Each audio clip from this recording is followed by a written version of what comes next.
Boa noite a todos nossos amigos ouvintes do vlog do Conde Lope Villanueva. Desde já agradeço as inúmeras doações que recebo e continuo me ajudando nesta empreitada para a gravação de novos conteúdos. Inscreva-se neste canal. Algumas pessoas ficaram surpresas com algumas críticas que eu teci a uma certa linha de pensamento que nós observamos em youtubers conservadores ou até mesmo tradicionalistas de linha católica, digamos, no Brasil, sobre os aspectos ideológicos do neoconservadorismo que estão impregnados no discurso dessas pessoas quando analisam a política brasileira. Vejam, por exemplo, um sujeito que eu acompanho, chamado Marcelo Andrade. No que diz respeito a questões históricas, há algumas questões interessantes, outras eu tenho certas reservas. Eu poderia dizer que em alguns pontos são interessantes, mas em outros existem algumas imprecisões. No entanto, com relação à política, ele cai num certo discurso de analisar os agentes políticos não pelo que eles são de fato, mas sim por uma mera representatividade de estampa. Ou seja, a análise é essencialmente ideológica, como se a ideologia fosse um elemento definidor do caráter da ação política. Evidentemente que a gente pode dizer que a ideologia tem uma certa influência nos agentes políticos, mas nem sempre é representativo das ações desses agentes políticos. Muitas vezes a ideologia pode servir de um disfarce, pode servir de uma máscara de verdadeiras intenções desses grupos políticos que não são necessariamente essas causas que eles dizem defender. E aqui nós podemos tocar no âmbito do bolsonarismo. O que o bolsonarismo diz ser e o que o bolsonarismo é são duas coisas totalmente diferentes. Tão diferentes que hoje nós temos um governo de esquerda. E nós temos um governo de esquerda por inúmeras situações ou por inúmeras questões que envolvem essa direita e que, portanto, com todos os aspectos ideológicos que essa direita reivindica ser, na prática, porém, eles fizeram uma política totalmente diferente, até contraditória em relação às pautas políticas que eles reivindicavam defender. E eu acho impressionante como pessoas inteligentes como Marcelo Andrade e outros não conseguem observar o óbvio. Aliás, o Nando Moura, que é uma pessoa considerada por muitos cheia de limitações, consegue ver mais obviedades do que essas pessoas que até então são consideradas inteligentes e que até com mais cultura. Vou tomar meu vinho aqui.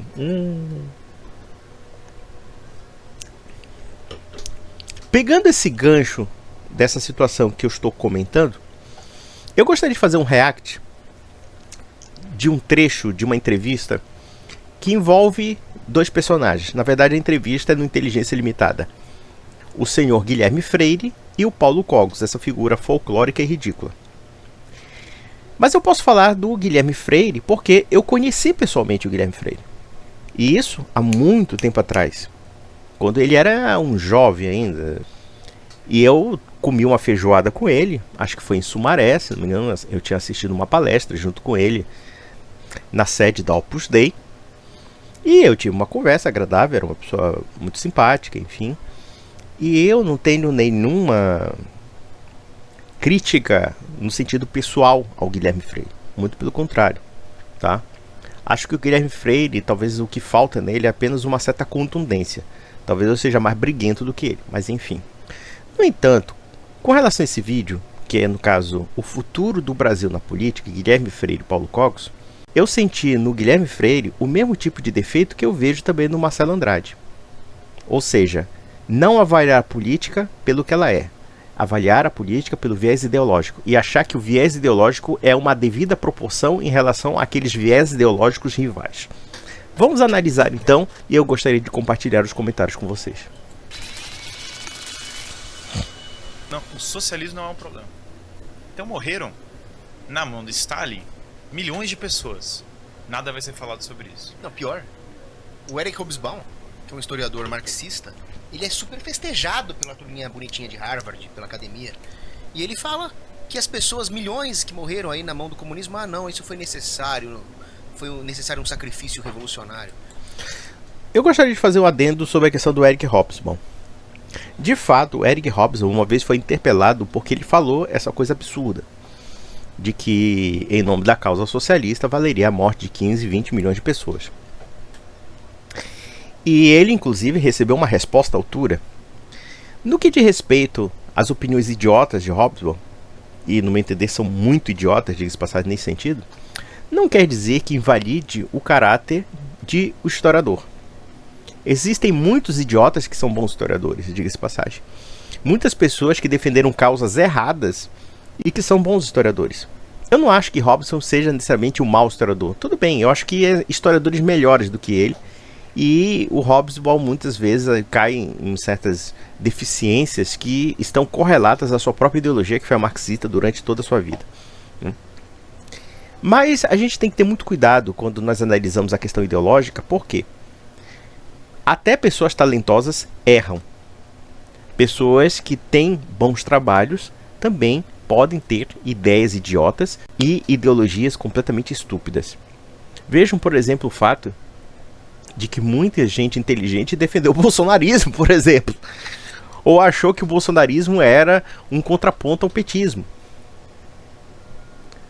Nós vamos desqualificar necessariamente essas pessoas no âmbito daquilo que elas são inteligentes pelo aspecto burro delas, digamos assim, pelo aspecto estúpido delas? Não, evidentemente que não. Então eu acho assim, muitas vezes, tudo bem, eu acho que a crítica do Cogos é válida, porque nenhuma ideologia justifica tanta matança de pessoas. E detalhe, além de introduzir tanta matança, o socialismo não deu nada realmente que fosse compensatório. Aliás, eu não vejo nenhum aspecto compensatório em matar tantas pessoas, já começa por aí. O fato de alguém achar que, sei lá, uma sociedade linda, maravilhosa, etc., enfim, para que se chegue a essa sociedade e tenha meios tão ruins, meios tão assassinos, então já podemos questionar realmente a validade dos fins dessa ideologia já pelos meios que ela de fato oferece. Vamos lá. Quer dizer, é uma religião isso aí. É uma religião com sacrifício, com holocausto. Eu tenho uma coisa que eu acho muito engraçada, porque... Então, beleza, as atrocidades históricas, não sei o que e tal. Maravilhoso. Vamos falar de uma atrocidade histórica. A Primeira Guerra Mundial foi uma atrocidade histórica. Por que aconteceu a Primeira Guerra Mundial? Bancos centrais. Alguém já parou pra se perguntar por que tem a Primeira Guerra Mundial? Muito mais gente morreu do que a Inquisição. Quem foi que fez a Primeira Guerra Mundial? Era em nome do quê? Caramba, nunca parou, ninguém ouve, ninguém faz a menor ideia. Repara uma coisa. Quando teve a Primeira Guerra Mundial, tinham 3 monarquias na Europa: Áustria, Alemanha e Rússia. Ao final da Primeira Guerra Mundial, tinha 3 monarquias que tinham acabado na Europa. A Rússia virou o comunismo. A Áustria foi dissolvida e quebrada em micropaís. A Alemanha virou a República de Weimar. Se você olhar a propaganda da época, você vai ver uma grande cruzada em nome da democracia. Ou seja, precisava destruir as últimas monarquias da Europa. E veja, isso não é a segunda, a gente está falando da Primeira Guerra Mundial. Em nome da Revolução da Democracia. Eu acho muito engraçado o Cogos, que é obcecado por economicismos, afirmar, por exemplo, que a Primeira Guerra Mundial foi causada por bancos centrais. Pelo amor de Deus, quem fala isso é um idiota congênito. Olha, Cogos, você estava até feliz em fazer uma crítica ao Hobsbawm, mas depois disso você também falou uma baita de uma besteira. Mas é aquela história, você saiu do libertarianismo, mas o libertarianismo não saiu de você. Com relação à análise do Guilherme Freire, de fato, a retórica dos países liberais democráticos era a defesa da democracia, da autodeterminação dos povos e etc e tal. Mas nós não podemos pressupor que esse viés ideológico defendido pelas democracias fosse, de fato, a causa da Primeira Guerra Mundial, ou uma das causas. Evidentemente que o Império Austro-Húngaro, a Alemanha Imperial, a Rússia, dentre outras coisas, tinham certas diferenças com relação à França, à Inglaterra, e ele toca no fato de 3 monarquias, né? A Alemanha Imperial, a Rússia czarista e o Império Austro-Húngaro, que era de fato uma monarquia, né, arquiducal, digamos assim, o arquiduque da Áustria. Só que ele se esquece do fato de que a Inglaterra também é uma monarquia, só que uma monarquia liberal. E nós temos que entender também que o czar da Rússia era aliado das potências democráticas contra os alemães e contra os austríacos. Então existem inúmeras implicações sobre a Primeira Guerra Mundial que, embora esse viés ideológico exista, e isso não pode ser negligenciado, de fato, havia uma rivalidade histórica, cultural entre França, entre a Alemanha, entre a Áustria e também uma rivalidade dos estados liberais contra uma monarquia que parecia um tanto obsoleta para os olhos europeus limpinhos, liberais, democráticos, né? No entanto, nós não podemos reduzir a dimensão da Primeira Guerra Mundial apenas por esse prisma. Existe um prisma mais amplo na Primeira Guerra Mundial, o prisma da geopolítica europeia, o prisma da quebra do equilíbrio europeu, e sem contar os brios nacionalistas europeus que estavam aflorados até a estratosfera de cada nação destruir uma outra. Temos também a questão tecnológica. A Primeira Guerra Mundial é inovadora, se é que podemos dizer assim, no fato de que nós temos uma guerra em escala industrial, ou seja, novos armamentos que mudaram praticamente a configuração da guerra. E isso tornou a Primeira Guerra Mundial muito mais destrutiva e muito mais terrível. Então existem inúmeras implicações que, embora essa dicotomia ou essa rivalidade entre liberalismo democrático e estados não democráticos existissem de fato, enfim, no entanto, nós observamos que as coisas não funcionam de uma forma tão binária assim. Vide, por exemplo, o fato da aliança do regime czarista com as potências liberais contra a Alemanha. E isso estava dentro do paradigma geopolítico das rivalidades que havia entre o Império Russo e o Império Austro-Húngaro e também o Império Alemão. Então a coisa é muito mais complexa do que propriamente a questão ideológica, embora a gente também não possa negligenciar que ela exista, ainda que seja como um princípio legitimador ou um princípio de rivalidade, de justificativa, de legitimidade das razões geopolíticas francesas ou inglesas e etc. E que também envolvem até mesmo a intervenção norte-americana. E quantas pessoas morreram numa dessa? Então, se não me engano, o Anatole France falou sobre as atrocidades e a carnificina da Primeira Guerra é o seguinte: um monarca teria alguma piedade do seu povo. Os banqueiros democratas não. Eu não sei se Anatole France falou isso, mas parece que o Sr. Cogos ignora que a Primeira Guerra Mundial envolveu 3 monarquias. E não me conste que essas monarquias sejam necessariamente piedosas. Pelo menos eu poderia falar da Rússia. A Rússia czarista é um estado autocrático, um estado despótico. Ainda que Nicolau II fosse uma sombra desse despotismo. Porque o mal de Nicolau II é que ele não sabia governar. No fundo, Nicolau II seria um bom pai de família, mas ele era um péssimo governante. E aí, claro, o fato de o czar mostrar tanta fraqueza e dentre outros erros políticos que ele cometeu, redundaram nas oportunidades ou então nas rupturas que geraram a Revolução Russa. Então, quer dizer, eu não vejo tanto essa questão das monarquias como tão benévolas assim. Por exemplo, eu poderia falar do caso da monarquia alemã. A monarquia alemã foi uma das primeiras que instaurou o trabalho compulsório no plano da militarização. O Estado prussiano, representado pelo Kaiser Guilherme II, era um Estado militarizado. Um Estado militarizado. Militarizado tal que houve, inclusive, obrigação dos trabalhadores, né, de produzir armamentos militares para o exército alemão na base do cacete, na base da força. Ou seja, trabalho compulsório. Isso aconteceu na Alemanha imperial, na Alemanha monárquica. Então essa história de que, porque a monarquia, sendo tradicional, não sei o que, é boazinha, e as outras não são bonzinhos porque são banqueiros mandando nos governos, etc. Isso não me parece factível do ponto de vista histórico. Não que eu não tenha simpatia pelas monarquias, por exemplo, eu tenho simpatia pela monarquia austro-húngara. Acho que a monarquia austro-húngara tinha inúmeras qualidades, e detalhe, o último imperador da Áustria, ou arquiduque da Áustria, era inclusive um homem santo, era Carlos, o beato Carlos de Habsburgo, né? Porém, nós não podemos romantizar o Império Alemão, a monarquia britânica, e nós temos que reconhecer que a Inglaterra é uma monarquia, como também o Império Russo, não eram tão santinhos como o Paulo Cogos coloca aqui. Agora, saindo desse assunto, então, dado isso, mas eu recomendaria realmente que as pessoas leiam os livros, porque leiam esse livro da Inquisição Tribunal de Misericórdia, tem um do Rino Camilleri também sobre a Inquisição, tem vários livros interessantes. Leiam a História da Igreja de Daniel Hobbes, coloquem em contexto. Você já tem esse curso de História da Igreja, né? Eu tenho curso de História da Igreja, não sei se ele tá no meu site ainda, guilhermefreire.net, mas tem sim.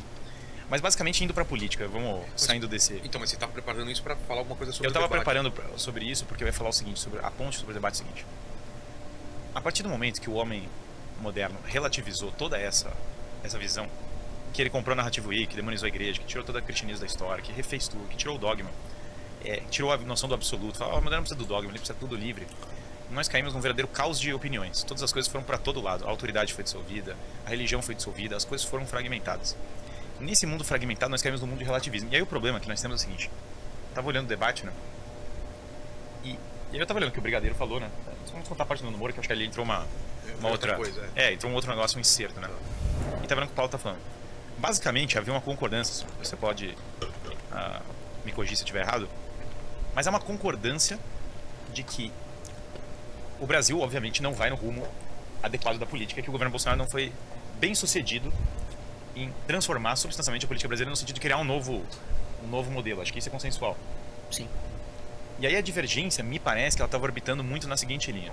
De um lado, você estava dizendo, não, pragmaticamente, olhando o princípio do princípio moral, que você precisa seguir o mal menor, porque as situações são drásticas, é necessário apoiar o Bolsonaro contra o Lula, porque o Bolsonaro efetivamente é melhor que o Lula. Sim, na prática é isso. Olha, Guilherme, eu te conheço comendo uma feijoada. E vou te dizer uma coisa, qual é o erro do teu argumento. Você começou bem em dizer que realmente o problema do Ocidente é uma quebra de valores, é uma quebra de uma referência de valores absolutos. Essa briga de opiniões que nós temos na civilização do Ocidente é o seguinte, é uma visão nominalista que acabou se tornando uma visão louca.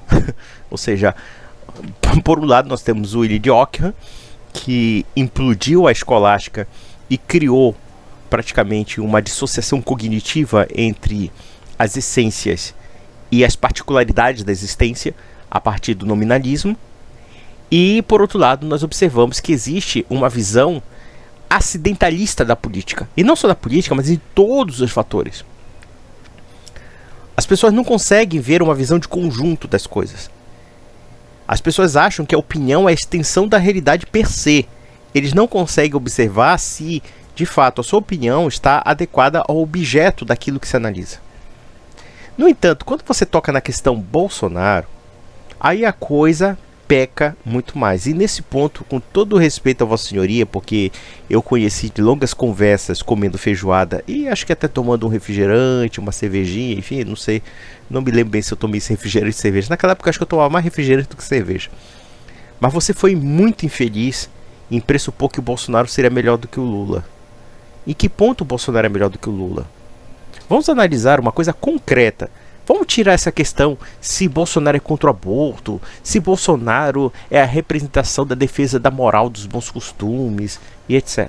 Guilherme Freire, você acha mesmo que a política da pandemia foi uma política honesta, uma política coerente, uma política séria? Sim ou não? Se não foi, se esse homem demoníaco se utilizou de valores benévolos, de valores que realmente representam alguma coisa para fazer o mal, então ele é uma pessoa abominável. Porque sua aparência de bem, ele faz um mal. Aí eu pergunto para vocês uma coisa, em que ponto o Bolsonaro é diferente de um comunista? Porque se vocês observarem o que o comunista faz e o que ele prega, são duas coisas diferentes. É por isso que hoje nós observamos certas pessoas que falam o comunismo nunca existiu, porque o comunismo é comunhão, fraternidade, não sei o quê. Não, isso é tudo projeção ideológica. Porque a teoria de Karl Marx, como de muitos outros ideólogos marxistas dentro dessa escola, preconizam a violência, a luta de classes, o extermínio de categorias sociais inteiras em nome dessa causa, como de fato foi até citado pelo Paulo Cogos. Ou seja, de um historiador marxista que acha perfeitamente normal 15, 20 milhões de pessoas morrerem em nome de uma causa. Aí eu pergunto para vocês uma coisa, será que vale uma causa em nome da moral, dos bons costumes, da família, contra o aborto, etc., quando um sujeito mostra um desdém patológico por 700 mil pessoas que morreram numa pandemia, não fazendo absolutamente nada para poupar a vida dessas pessoas, pelo contrário, só boicotando as políticas, seja as políticas sanitárias, seja as políticas científicas, mentindo, desinformando, enganando a população.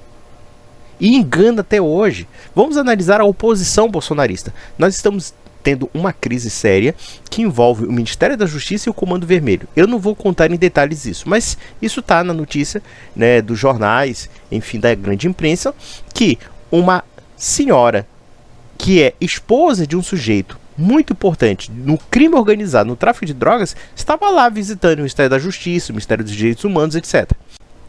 O que esses bolsonaristas fizeram para realmente colocar o ministro da Justiça, Flávio Dino, numa sinuca de bico? Nada, não fizeram absolutamente nada. Fizeram uma viagem porca lá nos Estados Unidos para encontrarem um sujeito que é um estelionatário chamado Jorge Santos e muitos outros ali, mentindo. Olha, nós estamos negociando o Congresso americano para denunciar não sei o que, não sei o que. Os caras fazendo viagem lá nos Estados Unidos, mentindo para o público. Vocês acham isso que é moralmente válido? Como é moralmente válido, por exemplo, o senhor Flávio Bolsonaro apoiando claramente o advogado do Lula, o senhor Cristiano Zanin, para ministro Supremo? Ou então, Eduardo Bolsonaro e sua turminha votando a favor da lei das estatais, aumentando os gastos públicos a favor do PT? Oh, meu Deus! Vocês acreditam mesmo nessa retórica ideológica? Vocês acham realmente que o Bolsonaro é tão melhor do que o Lula assim?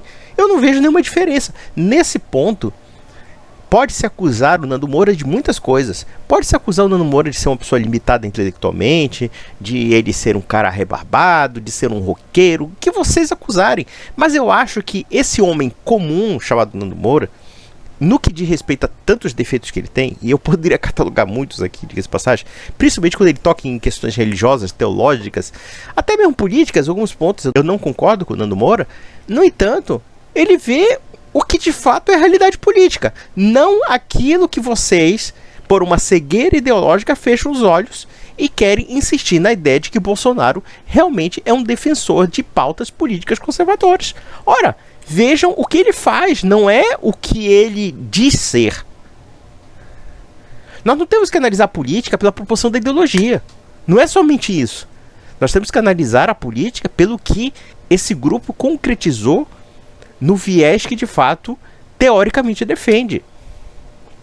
Olha, quando alguém se desprovida e mostra completo desdém por 700 mil pessoas que morreram na pandemia, achando que isso é apenas uma ordem natural das coisas, e depois recusa vacinas, espalha mentiras sobre cloroquina, enfim, inúmeras outras coisas que levaram pessoas ao engano e à morte, sem prejuízo das mentiras sistemáticas que esse governo fez para contaminar a população. Isso que é mais escandaloso no governo Bolsonaro é que eles apostaram realmente na contaminação em massa da população, na questão da chamada imunidade de rebanho. Isso era a declaração do Osmar Terra, declaração de todos eles. Olha, vai ser resolvido quando todo mundo for contaminado, e se morrer, morreu. Esse discurso.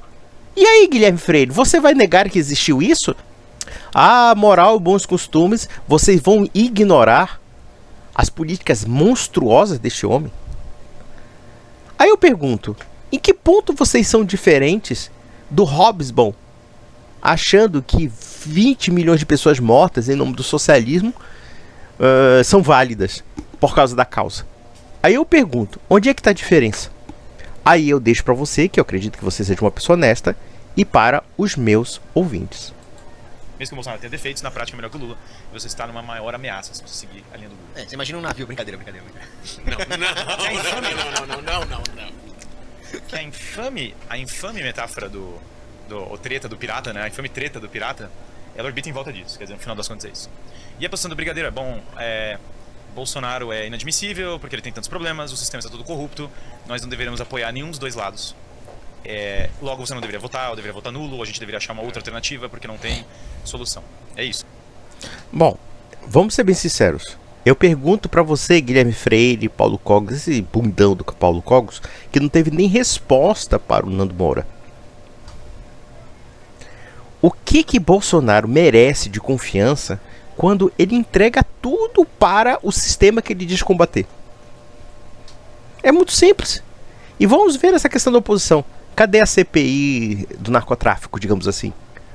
Já que nós temos um caso de uma cidadã que é esposa de um narcotraficante da cadeia visitando, por exemplo, o Ministério da Justiça, o Ministério dos Direitos Humanos, etc. Envolvendo pessoas do PSOL, do PT. Onde é que está esse pessoal? Não está. Sabe onde eles estão? Eles estão nos Estados Unidos fazendo compras, brincando de falar com parlamentares americanos, dentre os quais o senhor Jorge Santos. Leiam a história do Jorge Santos. É um estelionatário. É um vigarista.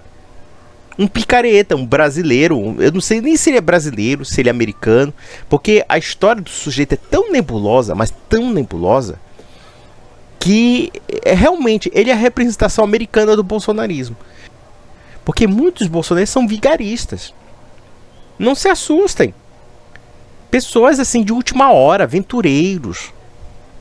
Aí por que eu vou acreditar nesse pessoal? Porque eles dizem que são a favor da moral dos bons costumes. Porque eles são a favor, sei lá, da família. Porque eles são contra a ideologia de gênero. Porque eles são contra o aborto. Ah, vá pra puta que pariu, meu amigo.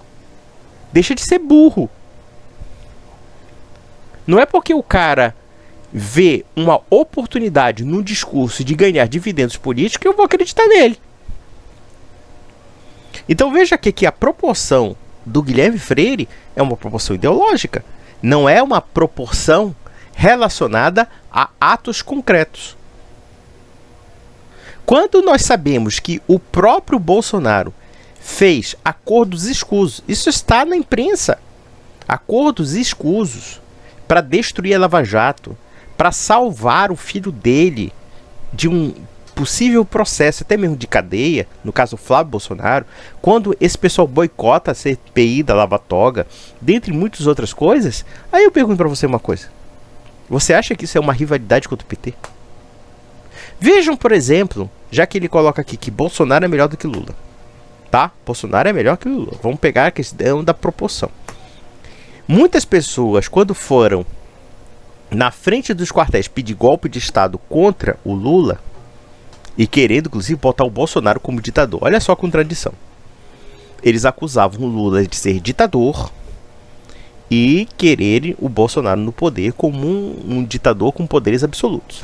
A contradição, a esquizofrenia. Aí eu pergunto uma coisa para vocês. Será que se o Bolsonaro ganhasse as eleições, nós teríamos uma democracia? Com o Lula, ainda temos, ainda que com todos os defeitos. E olha que eu não sou defensor do Lula, não tem nem por que defender o Lula.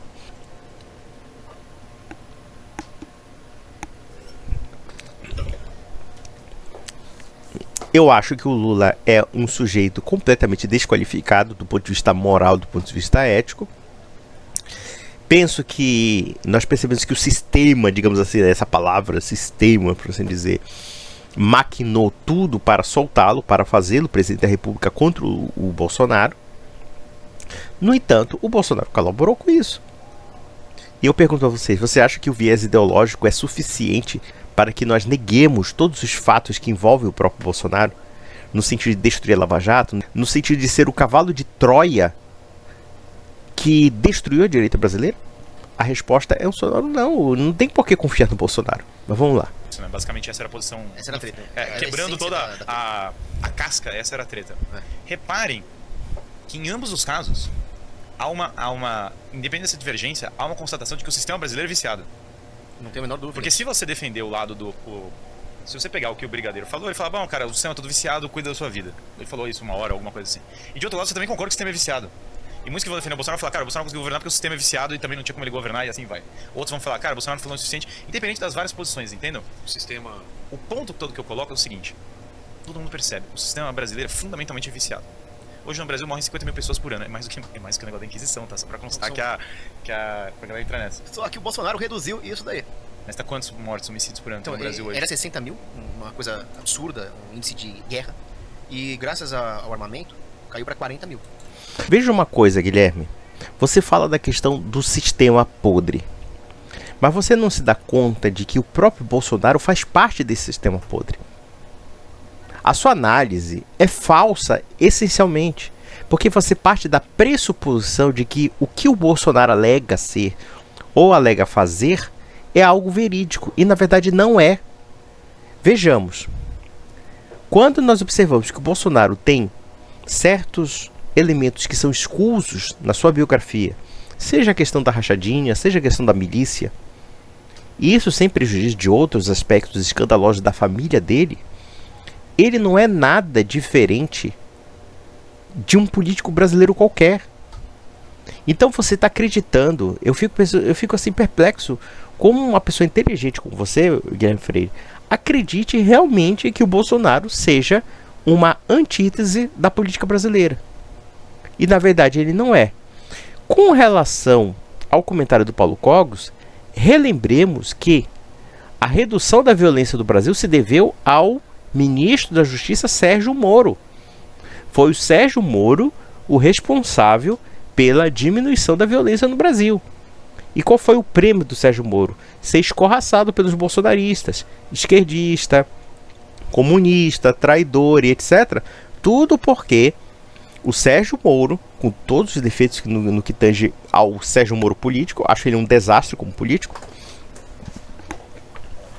E eu digo que ele foi até burro no sentido de ter largado um cargo vitalício de 22 anos de magistratura para ser ministro da Justiça. Eu acho que ele foi burro. Ele achou que talvez a Lava Jato fosse algo intocável e, portanto, ele arriscou. Ele queria, evidentemente, ser ministro do Supremo. Ele não conseguiu, pelo contrário. O Bolsonaro puxou o tapete dele. Mas a pergunta que não quer calar é: por que puxou o tapete dele? Porque o Bolsonaro estava boicotando a Polícia Federal. O Bolsonaro estava afastando delegados, afastando investigadores que pudessem envolver o seu filho em esquemas de corrupção. Simples assim. Quando esse pessoal fala de sistema, eles partem de um viés, de uma instrumentalização ideológica, e eles não partem da realidade concreta. A realidade concreta é: Bolsonaro faz parte do sistema. Bolsonaro tem toda uma carreira política em torno do sistema. E não seria diferente. Então essa história de o Bolsonaro é antítese, oposição, parem com isso. Nada leva a crer isso. Tanto não dá para dar crédito a esse tipo de versão, que tá aí a esquerda no poder. Simples assim. Certo. E eu concordo quando você fala, o Bolsonaro deveria ter feito uma PL, não uma medida provisória, um decreto-lei. Eu não falei isso. Não, digo, o Brigadeiro falou isso, Sim. o Nando Moura, sei lá. Tá bom, mas e essas 20 mil pessoas por ano cujas vidas foram salvas? Isso pra mim conta. Essa é a minha discordância com o Brigadeiro. Veja uma coisa interessante. Esse pessoal não faz a seguinte definição, né, do que de fato levou à diminuição da violência do Brasil. Existe a atuação do ministro Sérgio Moro, do ex-ministro Sérgio Moro, mas existe também a questão da pandemia.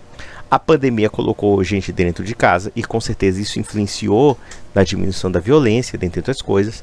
E a questão do armamento civil é uma coisa bastante nebulosa, porque, primeiro, Bolsonaro não criou nenhuma lei a respeito de armamento civil. Pelo contrário, ele boicotou. O que ele fez? Ele criou uma portaria lá que depois foi revogada pelo Lula.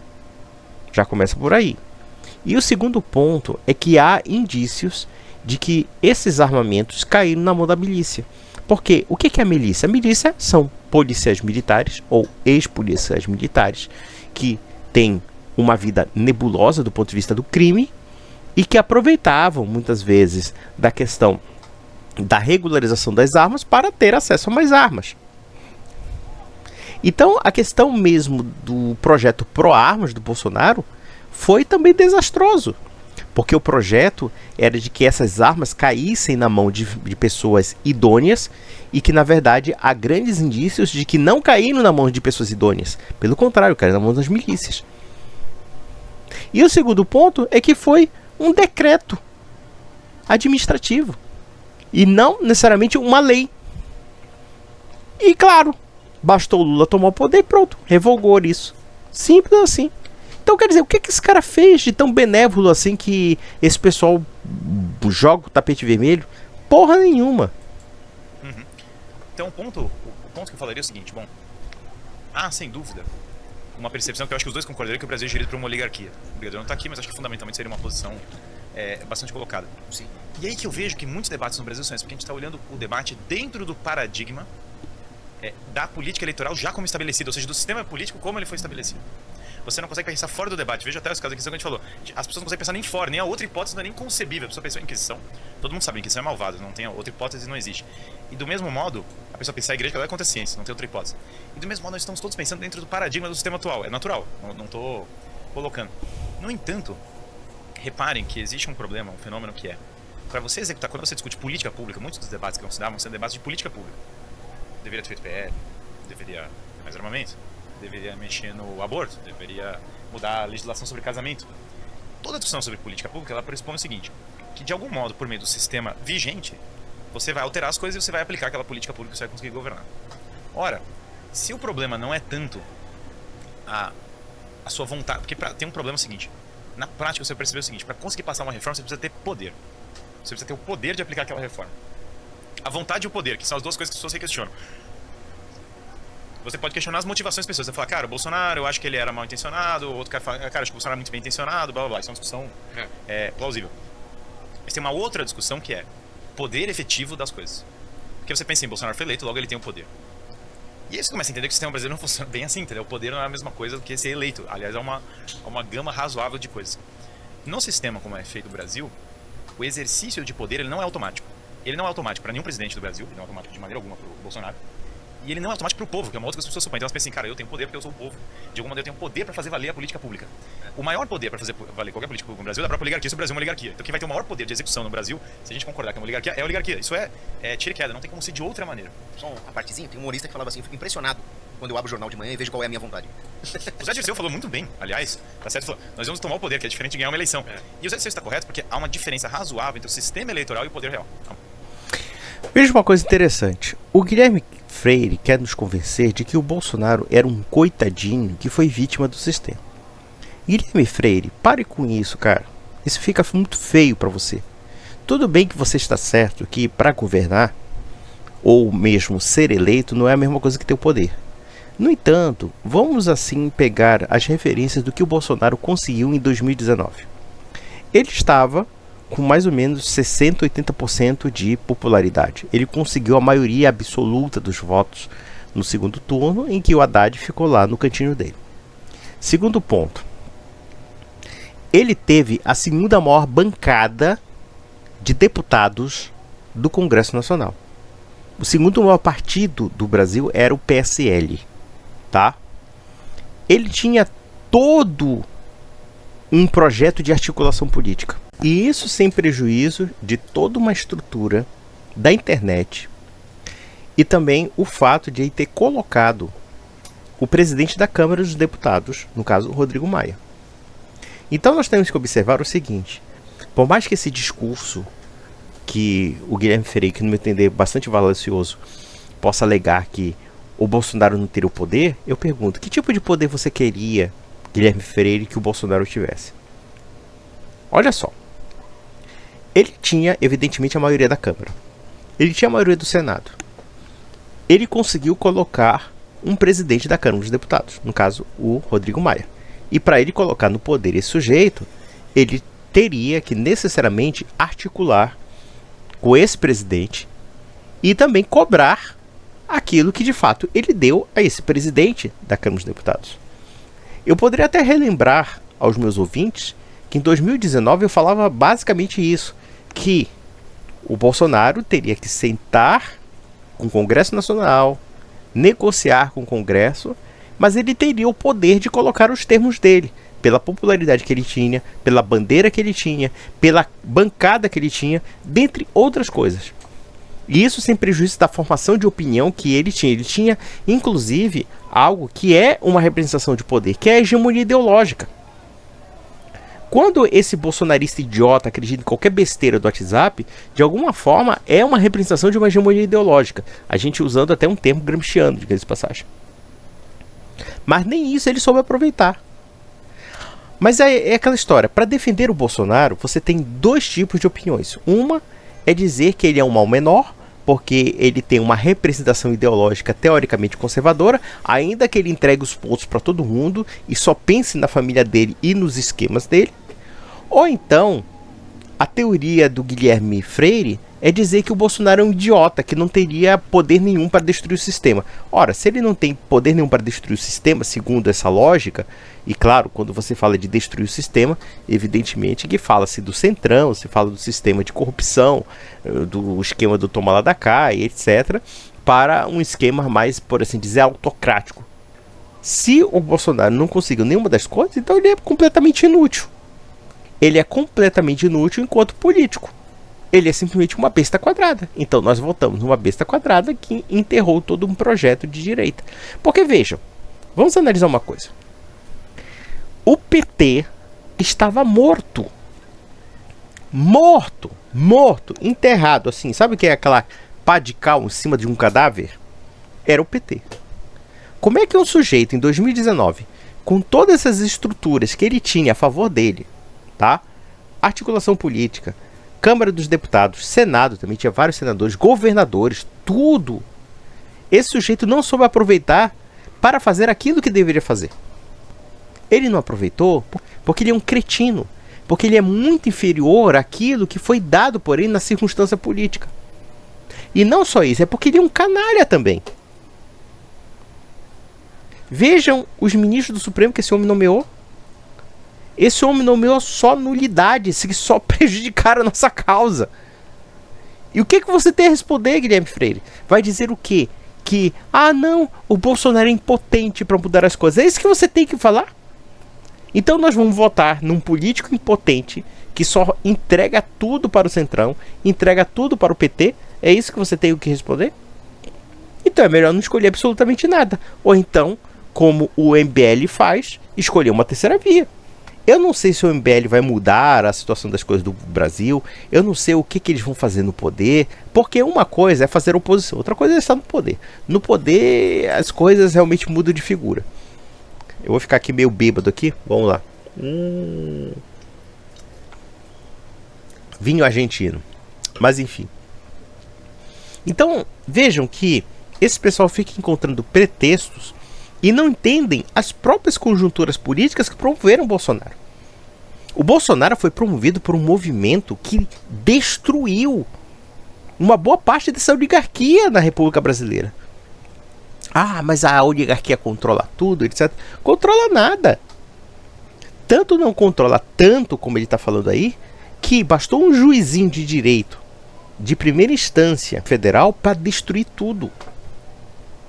Para arregaçar tudo. E o que o Bolsonaro fez? Entregou! Ou como o Nando Moura falou, é o capitão que deu o fiofó para os piratas. E é verdade! Guilherme Freire, onde é que está sua análise política? Onde é que está seu juízo? Vamos lá. Disparando entre as duas coisas. E quando nós falamos de poder real, né, de exercício de poder, nós temos que entender o seguinte: o sistema como um todo, o sistema político brasileiro, ele é baseado em uma premissa de valores e em uma premissa sistemática que não condiz com os valores que as pessoas que são críticas dele querem aplicar. Exemplo, esses valores cristãos, como nós falamos, eles não estão na base da constituição do sistema político brasileiro. Aliás, as revoluções que foram feitas para tirar esses valores. Então isso não é a Constituição brasileira atual. Todas as revoluções, a própria República foi uma tomada de poder por uma oligarquia positivista, que era revolucionária, que queria dissolver a religião, queria criar uma igreja positivista e queria tomar de poder da oligarquia. Tá, mas eu pergunto uma coisa. Vamos analisar a conjuntura política que promoveu o Bolsonaro. Então você está falando o seguinte, que essa oligarquia é indestrutível. Simples assim. Mas vejam, a Operação Lava Jato mostrou que essa oligarquia não é indestrutível.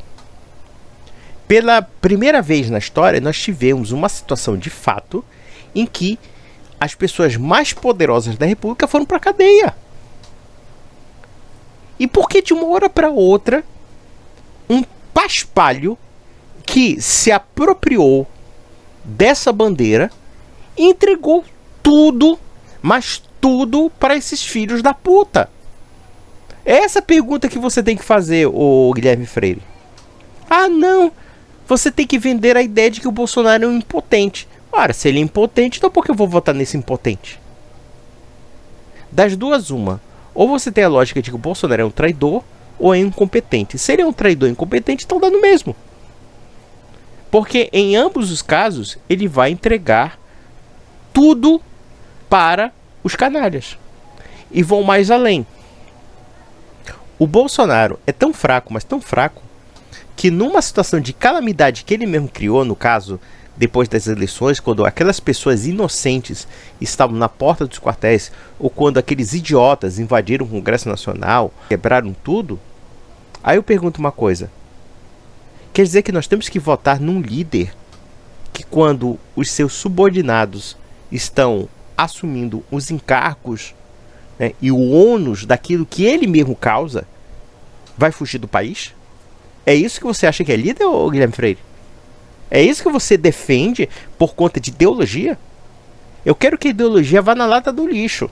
Eu tô cagando para ideologia. Ideologia serve para disfarçar muitas vezes interesses escusos que não tem nada a ver com a causa. Eu não acredito que o Bolsonaro realmente seja contra o aborto. Um pouco antes de ele sair do governo, ele conseguiu o único projeto significativo da vida dele, que foi o projeto da laqueadura. E você, católico, tá calado. Tá calado. Ah, não, porque o Bolsonaro é melhor do que o Lula. Para com isso. Eu não acho que seja melhor. Não acho. Tanto não acho que a proposição que ele deu depois das eleições é o seguinte: por um lado, insuflar a população para um golpe de Estado. Por outro, votando todas as pautas do PT. Vocês entendem isso? Vocês entendem um sujeito manipular velhinhos, manipular pessoas até benévolas, pessoas boas, tá? Para ficarem esperando nos quartéis um golpe de Estado restaurador. Ah, porque nós estamos agora num espírito de 1964. Agora o Lula vai voltar ao comunismo. Enfim, dentro dessas baboseiras. E, no entanto, este sujeito não fez absolutamente nada para essas pessoas. Pelo contrário, estava votando a favor do PT. A lei das estatais aí, que destruiu qualquer transparência nas estatais, colocaram o mercadante num carguinho do BNDES, politizaram as estatais, aumentaram gastos públicos com propaganda nas estatais, e o senhor Eduardo Bolsonaro falando lá, dizendo que foi ideia dele. É isso que vocês engolem, cara? Ah, vá pra puta que o pariu, meu. Olha que eu tô bêbado aqui, mas puta que pariu. O Vini não me tira a sensatez, pelo contrário, consegue até me iluminar. Porque, porra, como é que vocês são tão estúpidos a esse nível? Os caras não fizeram nenhuma objeção ao fato do Lula colocar o advogado dele como ministro supremo, o Cristiano Zanin. Quem é que imaginaria em 2019, quando o Bolsonaro era presidente, que o Zanin seria ministro supremo? A única coisa que você tem que falar é: ah não, as oligarquias mandam no país, logo nós vivemos uma fatalidade política. Esse é o argumento que você tem, ô Guilherme Freire? Você é uma pessoa muito mais inteligente que isso, pelo amor de Deus. Então é natural, vejam, no sistema como ele foi dado, é natural que a vitória seja da oligarquia. E é natural que os valores positivistas, revolucionários, as várias versões deles triunfem. E isso não é uma questão de qual é a pessoa. E aqui que é o ponto que eu colocaria. Isso não é uma questão de qual é a pessoa. Se a gente colocar 60 caras, se colocar o cara mais santo do mundo na presidência, se ele não tiver poder real para aplicar as medidas, ele não vai aplicar nenhuma medida.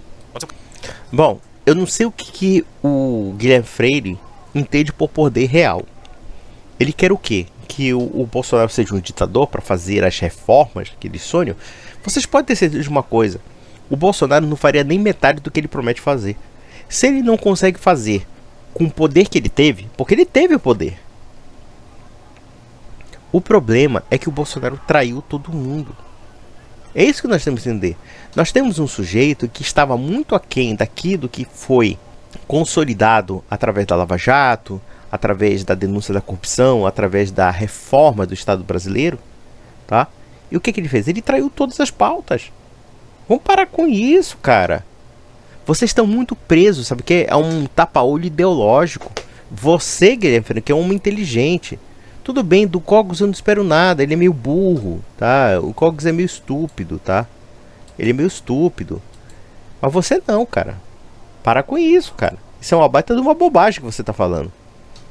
Que você esteja certo que existe uma oligarquia política que controla a burocracia brasileira, que isso pode ser os partidos chamados do Centrão, é uma coisa. Dizer que eles são imbatíveis é outra. Não são imbatíveis a começar pelo fato de que uma canetada do Sérgio Moro prendeu muita gente, cara. O fato em si é o seguinte: veja uma coisa aqui, eu quero que vocês entendam, meus caros, vocês que estão me escutando agora. Vamos analisar uma questão do poder. O fato do Sérgio Moro ter colocado gente na cadeia já mostra que esse poder que esse pessoal tem é muito relativo. Depende de vários fatores, depende de vários tipos de ações. E quando essa engrenagem chamada Estado funciona de uma forma razoável, nós percebemos que todos esses bandidos vão para cadeia. E quem é que neutralizou essa força? É isso que nós temos que nos perguntar. Vejam, por exemplo, a legislação anticorrupção, anticrime. Na legislação anticrime, a classe política praticamente transformou num oásis de impunidade E o senhor Bolsonaro, que é um político de carreira, votou a favor. E aí? E aí nós podemos também deduzir o fato da burrice de Sérgio Moro. E não somente de Sérgio Moro, mas também do próprio Dallagnol se meter com política. Cara, veja. A política foi moralizada por um poder que não era político necessariamente. Que era um poder, no caso judicial, um poder baseado numa engrenagem do próprio Estado. Uma engrenagem funcional do Estado. Então veja o grau de cegueira, de burrice do Dalton Dallagnol e do Sérgio Moro. Eles foram muito burros. Muito burros. Foram lamentavelmente burros. Eu lamento mesmo. Porque isso prejudicou o país de uma forma assim primorosa. O Sérgio Moro ter aceitado o cargo de ministro da Justiça e ter largado a carreira de juiz foi um desastre monumental. Foi um erro de cálculo político, de cálculo até mesmo no que diz respeito, até no caso do combate da corrupção, enfim.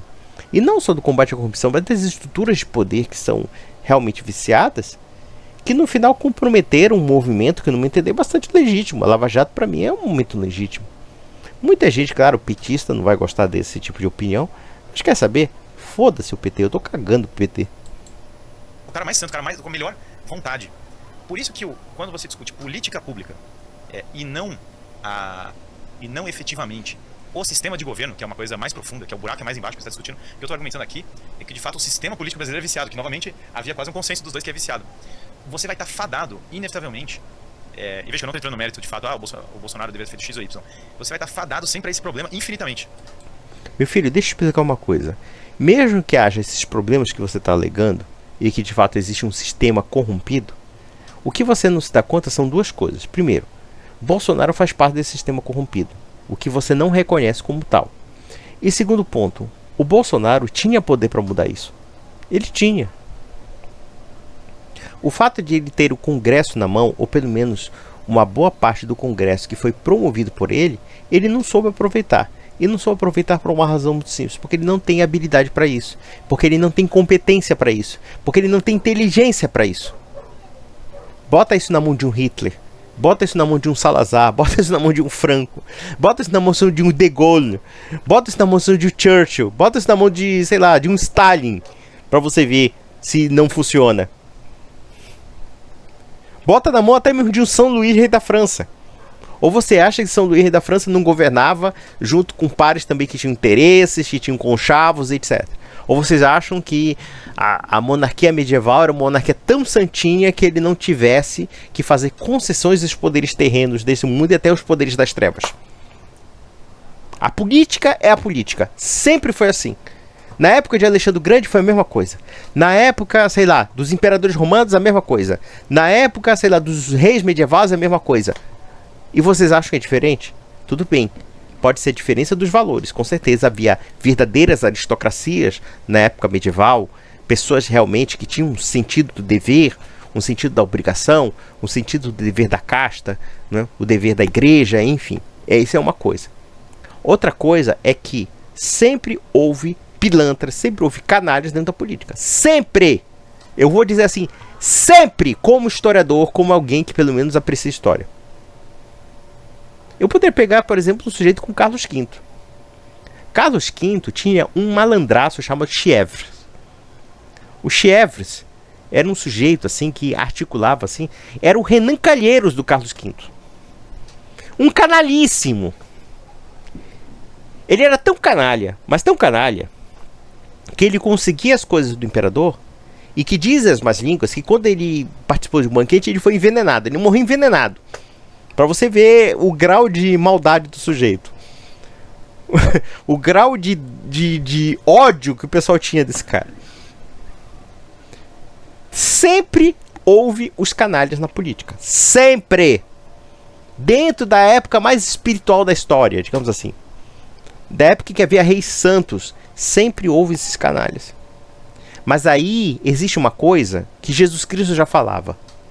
Ser pacífico como as pombas e sagazes como as serpentes. Vocês acham, por exemplo, vamos pegar um caso de um homem que não precisa nem ser da Idade Média.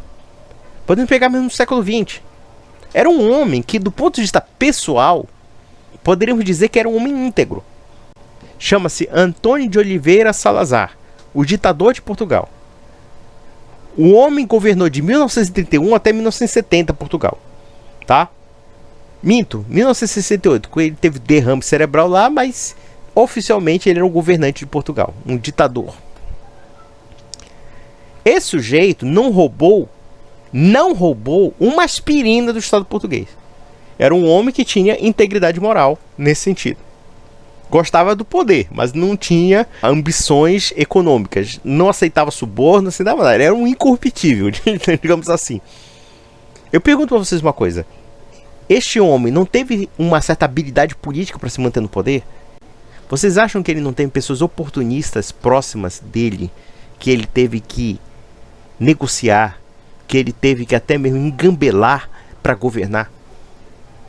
Então é o seguinte, vocês estão reconhecendo basicamente que nós elegemos um medíocre, um incompetente, um canalha que não tinha realmente cabedal para pegar esses anseios legítimos de uma população que estava emputecida com escândalos econômicos, escândalos políticos, no caso da realidade governamental brasileira.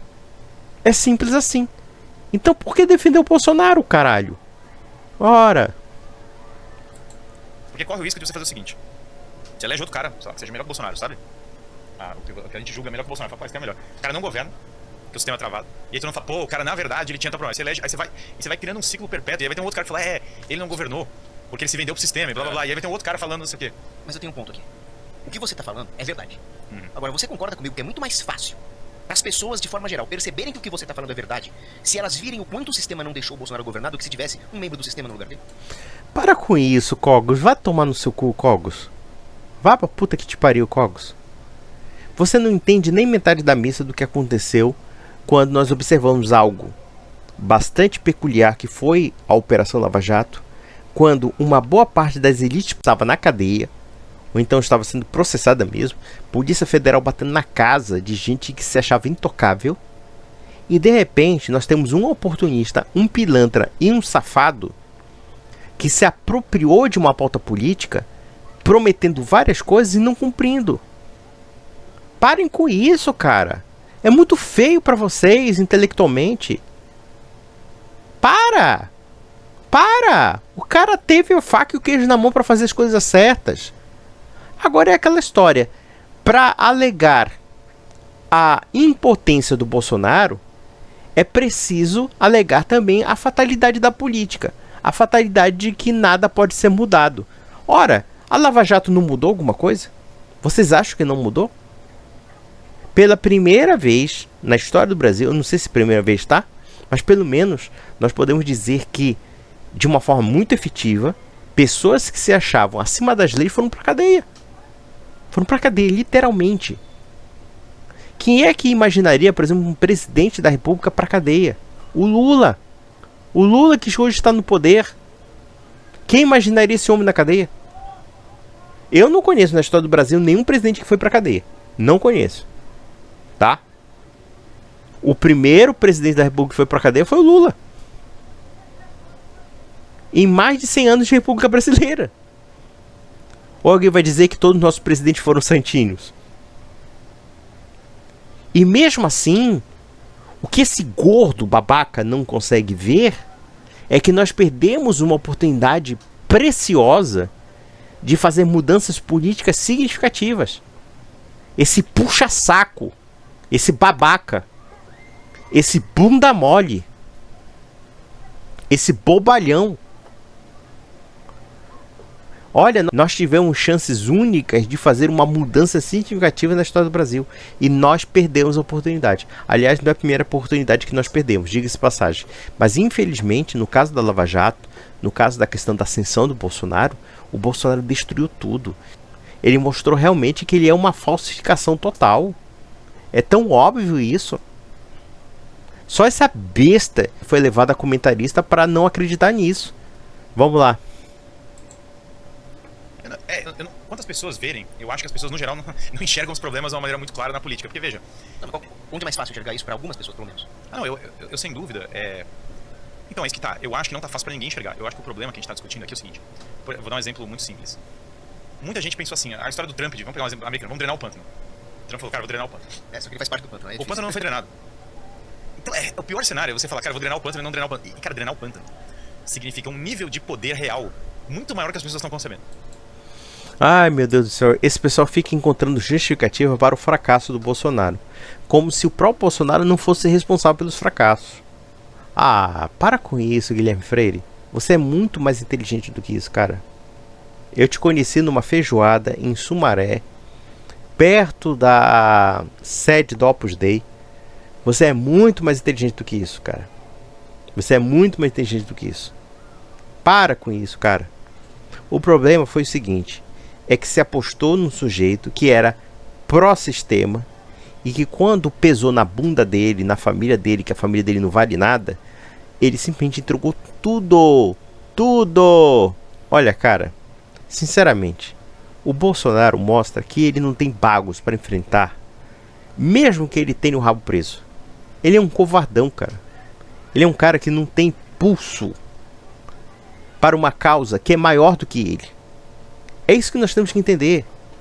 Quando o Nando Moura, com todos os aspectos primários que o Nando Moura tem, o Nando Moura não é intelectual, o Nando Moura é um idiota, o Nando Moura, sei lá, é um roqueiro raivoso, ou como já dizia um amigo meu, que a direita não passa de uma classe média raivosa, aborrecida. Veja, mas mesmo assim, o Nando Moura está certo. Está certo. Veja que eu discordo de muita coisa do Nando Moura. Eu acho que ele promove muita gente idiota, tá? Mas eu acho que ele está certo neste ponto. E eu falo isso por amor à verdade, por amor à honestidade intelectual.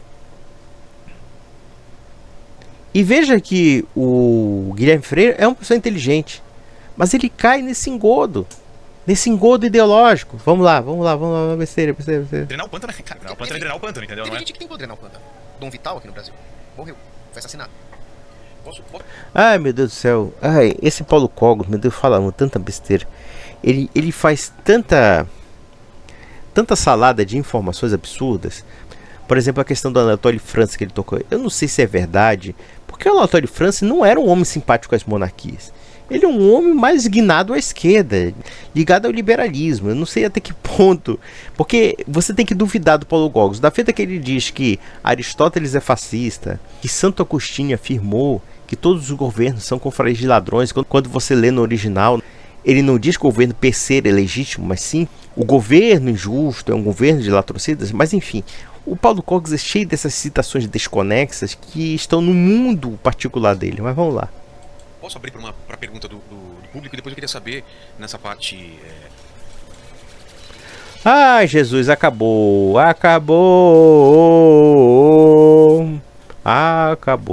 Vejam, vocês vão perceber que dentro da minha análise política sobre as argumentações dessas pessoas, é que eles estão presos a meros argumentos ideológicos. E só ideológicos. Ou seja, eles não estão preocupados com a questão concreta da política. A pergunta que não quer calar é, e eu deixo para vocês esse questionamento, por que Bolsonaro perdeu as eleições? Por que a direita fracassou? Por que a direita fracassou? Será que não é muito óbvio isso? E por que a direita está fracassando? Em todas as quesilhas entre direita e esquerda, a esquerda está ganhando. Vocês já perceberam isso? Vejam, por exemplo, a CPI que envolve a invasão das sedes dos três poderes da República Brasileira. Em que aquelas pessoas fanatizadas por uma propaganda mentirosa que é criada pelo bolsonarismo, no Zap, na internet, etc., quebraram tudo, destruíram tudo. O que esses idiotas bolsonaristas tiraram proveito? Nada. Foi um zero à esquerda. Na verdade, o Bolsonaro acabou tomando na topa, merecidamente. Veja, o bolsonarismo só nos deu derrotas. E há de afirmar uma coisa certa de um sujeito que é muito estigmatizado, e claro, tento estigmatizá-los, como o Renan dos Santos, mesmo do MBL. Uma vez ele falou uma coisa que, no meu entender, pareceu verdadeira. Que enquanto a direita não estava ligada ao bolsonarismo, só tinha vitórias. Quando se alinhou ao bolsonarismo é só derrota. Olha, você pode discordar do MBL no quanto você quiser, como de fato de muita coisa eu discordo do MBL. Mas se o MBL disser que o sol nasce às 6 horas da manhã em Belém do Pará, eu vou acreditar. Porque é verdade. Como de fato o Renan dos Santos falou uma verdade. Que o bolsonarismo, no palavreado um tanto extravagante do Nando Moura, mas bastante assertivo, diga-se de passagem, é o capitão que ficou de 4 para os piratas. Simples assim. Então, meus amigos, um grande abraço.